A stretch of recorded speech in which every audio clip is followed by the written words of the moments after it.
बुद्धं शरणं गच्छामि धम्मं शरणं गच्छामि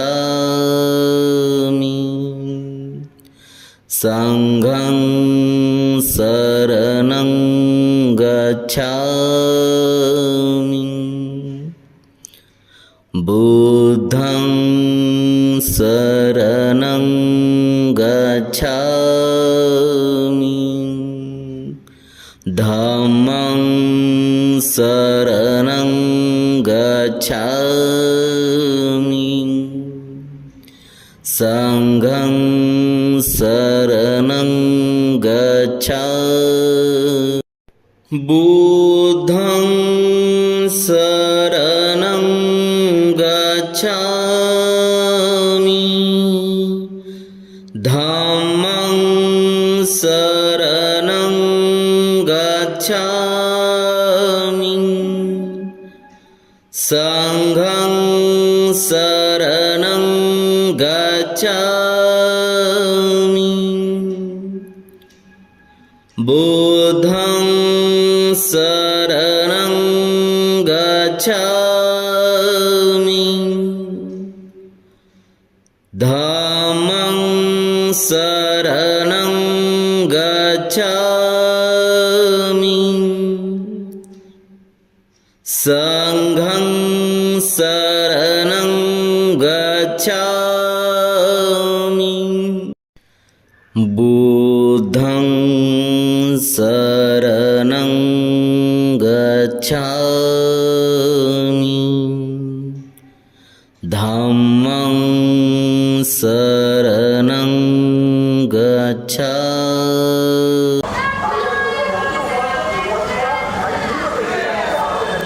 भारतरत्न डॉक्टर बाबासाहेब आंबेडकरांचा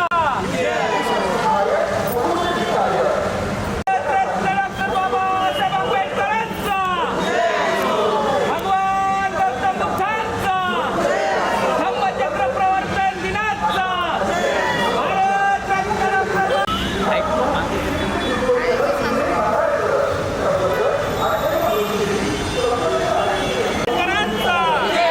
भगवान गौतम बुद्धांचा धम्मचक्र प्रवर्तन दिनाचा भारतरत्न डॉक्टर बाबासाहेब आंबेडकरांचा भारतरत्न डॉक्टर बाबासाहेब आंबेडकर प्रणित आणि मानवाच्या कल्याणासाठी बहुजन सुखाय बहुजन हिताय भारतरत्न डॉक्टर बाबासाहेब आंबेडकर प्रणित आणि धम्म अभियान संयोजन समिती पुणे महाराष्ट्र आयोजित 220 64 833 या धम्म अभियानात हजारोंच्या संख्येत प्राध्यापक डॉक्टर श्रीधा बागुल संयोजक धम्म अभियान संयोजन समिती व्यास ग्रुप चिंचवड शहर पुणे महाराष्ट्र संपर्क 98 220 64 833 या धम्म अभियानात हजारोंच्या संख्येने सहभागी व्हा आलेल्या सर्व बौद्ध उपासक उपासिका आणि भीमसैनिकांचे आपल्या नगरीत सहर्ष स्वागत संघं शरणं गच्छामि बुद्धं शरणं गच्छामि धम्मं शरणं गच्छामि आणि एक विशेष बाब अशी इथं सर्व जमलेल्या सगळं बंधू बांधवांना यांना एक विनंती एक अशी करायची आहे की धम्मरथाचा जो आहे गेली 17 वर्ष धम्मरथ हा प्लायपासून आपण बनवत होतो, म्हणजे लाकडी धम्मरथ असायचा. तर यावर्षी आपण प्रयत्न असा केलेला आहे की धम्मरथ अजून कसा आपला चांगला दिसावा किंवा त्याच्यामध्ये अपडेट कसं करता येईल आपल्याला. तर यावर्षी जास्त खर्च झालेला आहे आपला धम्मरथ करण्यासाठी. तर इथं जमलेल्या सर्व बंधू बांधवांना माझी नम्र विनंती आहे की जर जास्तीत जास्त धम्मदान इथं जर करता आलं कोणाला तर धम्मरथ हा तुमच्या स्वतःच्या हक्काचा सुद्धा होऊ शकतो. तुम्ही स्वतः म्हणू शकता की हा माझा धम्मरथ आहे. तर इथं बोलून मी थांबतो. धन्यवाद. माजी सुकृत नगरसेवक करीम लाला शेख हे प्राध्यापक दिवा बागुल सरांचं या ठिकाणी पंचशिलेचं उपकरण घालून त्या ठिकाणी स्वागत करतील. त्यानंतर वनवर्धिनी फाउंडेशनच्या उपाध्यक्षा सौ अंकिता ढोणे या वित्तभूषण सन्मान मंडळाच्या अध्यक्षा राजश्रीताई कांबळे यांचा या ठिकाणी सन्मान करतील. त्याचप्रमाणे मराठवाडा मिलिंद महिला संघाच्या अध्यक्षा चारुशीलाताई भालेराव यांचा या ठिकाणी सन्मान होत आहे. त्याचप्रमाणे आमच्या भगिनी वैशालीताई मांजरेकर यांचा या ठिकाणी सन्मान होत आहे.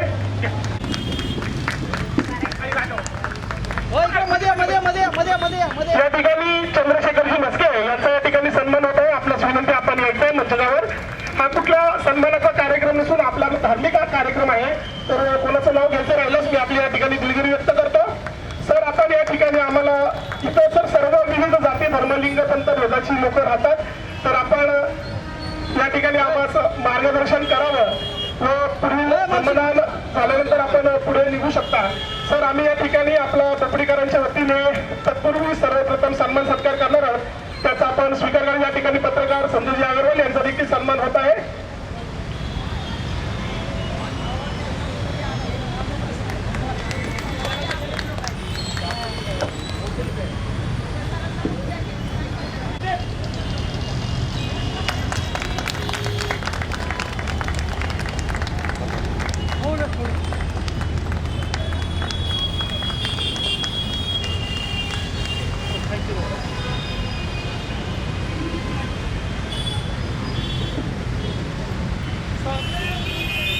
आपल्या सत्काराला उत्तर द्यायचंय व आपल्या मुखातून या ठिकाणी आम्हास मार्गदर्शन करायचंय. प्राध्यापक दिवा बागुल सरांना मी विनंती करतो आपण या ठिकाणी मार्गदर्शन करा. महाकारुण्य तथागत भगवान गौतम बुद्ध, परमपूज्य डॉक्टर बाबासाहेब आंबेडकर, क्रांतीसूर्य महात्मा ज्योतिबा फुले, राष्ट्रसंत गाडगे बाबा, राजर्षी शाहू महाराज, ज्या आईने आपल्या मुलाला पहिल्यांदा लष्कराचं शिक्षण दिलं अशा राष्ट्रमाता राजमाता जिजाबाई साहेब, स्त्री शिक्षणाच्या आद्यजननी सावित्रीबाई फुले आणि ज्यांनी या देशाचं संविधान लिहिलं असा या देशाचा भारतरत्न किताबाने गौरवलेला आणि जगात विश्वरत्न म्हणून स्थापन झालेला महामानव डॉक्टर बाबासाहेब आंबेडकर या सर्वांना विनम्र अभिवादन करतो. आज या ठिकाणी गेली 18 वर्ष झालं हा धम्मरथ चालू आहे. सुरुवातीच्या काळामध्ये आयुष्यमान परशुराम वाडेकर यांनी इथे मोठा कार्यक्रम घेतला होता. मध्यंतरीही काही लोकांनी तो कार्यक्रम घेतला होता आणि आज पुन्हा या ठिकाणी हा कार्यक्रम होत आहे. ही अत्यंत गौरवाची गोष्ट आहे. मित्रांनो, हा जो कार्यक्रम आहे हा कुठल्या पक्षाचा नाही आहे, कुठल्या व्यक्तीचा नाही आहे. हा कार्यक्रम विचाराचा आहे. आणि मग विचार कोणते? विचार कोणते हा सुद्धा फार महत्वाचा भाग आहे. हल्ली विचाराला सुद्धा जातीचं लेबल चिटकवलं जातं, परंतु हा विचार जो आहे हा स्वातंत्र्य, समता, न्याय आणि बंधुतेचा विचार आहे. स्वातंत्र्य कशाचं स्वातंत्र्य? आज माझ्या समोर एवढ्या आया बसलेल्या आहेत, माझ्या बहिणी बसलेल्या आहेत. तुम्हाला सर्वांना सांगतो, जेव्हा सावित्रीमाईंनी पहिली शाळा काढायचं ठरवलं, सावित्रीमाईंनी तुमच्यासाठी जेव्हा पहिली शाळा काढायचं ठरवलं तेव्हा त्यांना वेड्यात काढलं. पागल झाले म्हणे ही बाई पुण्यातली. सावित्री सुद्धा शिकण्याच्या मनस्थितीमध्ये नव्हती, परंतु फुले तिला म्हणतात की सावित्री, आपल्या बुकात काय लिवलंय हे लेकी बाळींना कळत नाही.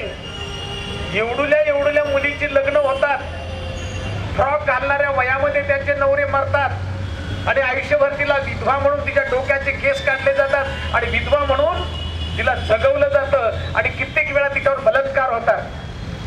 तेव्हा फुले म्हणतात की सावित्री, आपल्याला या मुलींना शिकवलं पाहिजे. सावित्री म्हणाली, तुम्ही तुमचं शिका नाही तर काही करा, मला काही त्याची आवश्यकता नाही. तो म्हणले तसं नाही सावित्री, अगं ज्वारीच्या एका दाण्यानं जर स्वतःला गाडून घेतलं नाही तर उभं कणीस निर्माण होणार नाही. उद्याच्या लेकींना आपल्याला पीक द्यायचं आहे. आणि मग सावित्रीबाई शिकल्या. सावित्रीबाईंचं कर्तृत्व काय आहे? आज कित्येक माझ्या बहिणींना सावित्रीबाई कळाली नाही. या 9 दिवसाच्या काळामध्ये साड्या बदलण्याच्या ऐवजी माझ्या मायनं तर जिजाबाई साहेब अभ्यासल्या असत्या, फातिमा शेख अभ्यासल्या असत्या, मुक्ता साळवे अभ्यासल्या असत्या, रमाई अभ्यासल्या असत्या आणि सावित्रीबाई अभ्यासल्या असत्या, तर साड्यावर साड्या बदलल्या गेल्या नसत्या. आपण कोणाचे वारसदार आहोत? कोणाचे वारसदार आहोत? तुम्हाला कल्पना नसेल, परंतु एक काळ असा होता या देशामध्ये. तुम्हाला शिसम नावाचं लाकूड माहित आहे का?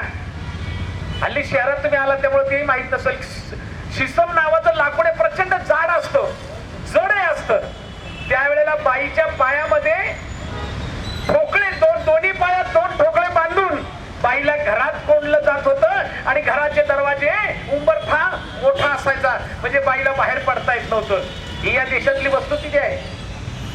ही या देशातली वस्तुस्थिती आहे. जा जरा मनुस्मृती वाचा. स्त्रिया होत्या कुठे, आल्या कुठे? ज्या बाईनं हातामध्ये परडी घेतली ती बिचारी खंडोबाची मुरळी झाली. आणि ज्या बाईने बाबासाहेबांच्या विचाराची दीक्षा घेतली ती साली कलेक्टर झाली. हे लक्षात घ्या.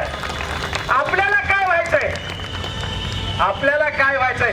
तुम्ही कलेक्टर झाला नसाल, समजा माझ्या समोर बसलेल्या आया बहिणी आहेत, त्या कलेक्टर झाल्या नसतील, पण तुमच्यापैकी कोणत्या आईला असं वाटतं माझा पोरगा 1 नंबरचा भिकारडा व्हावा, 1 नंबरचा चोर व्हावा? कोणाला वाटतं? नाही वाटत ना. मग जर तुमचा पोरगा कलेक्टर व्हावा असं वाटत असेल तर त्याचं वोट डॉक्टर बाबासाहेब आंबेडकर नावाच्या महापुरुषाच्या हातात द्या. त्या महापुरुषाच्या हातात दिल्याच्या नंतर तुमचं पोरग शिलवान होईल, तुमचं पोरग कलेक्टर होईल, तुमचं पोरग प्राध्यापक होईल, तुमचं पोरग डॉक्टर होईल. याला स्वातंत्र्य म्हणतात. म्हणून स्वातंत्र्याचा विचार आणि स्वातंत्र्याचा प्रचार या धम्मरथाच्या माध्यमातून आम्ही करत आहोत. समता, स्वातंत्र्य, समता महत्वाची आहे. या देशामध्ये समता जर नांदली नाही तर देशाचं वाटोळ होईल. म्हणून आम्हाला समता महत्वाची आहे. समता म्हणजे नेमकं काय? तर समता म्हणजे स्त्री आणि पुरुष यांच्यामध्ये भेदभाव करायचा नाही.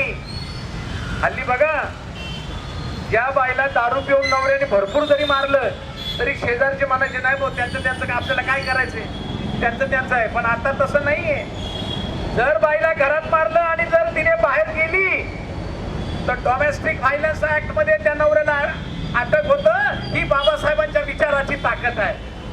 ही बाबासाहेबांच्या विचाराची ताकद आहे. आणि ही ताकद लोकांना कळावी, इथल्या आई बहिणीला कळावी, इथल्या मुलीला कळावी.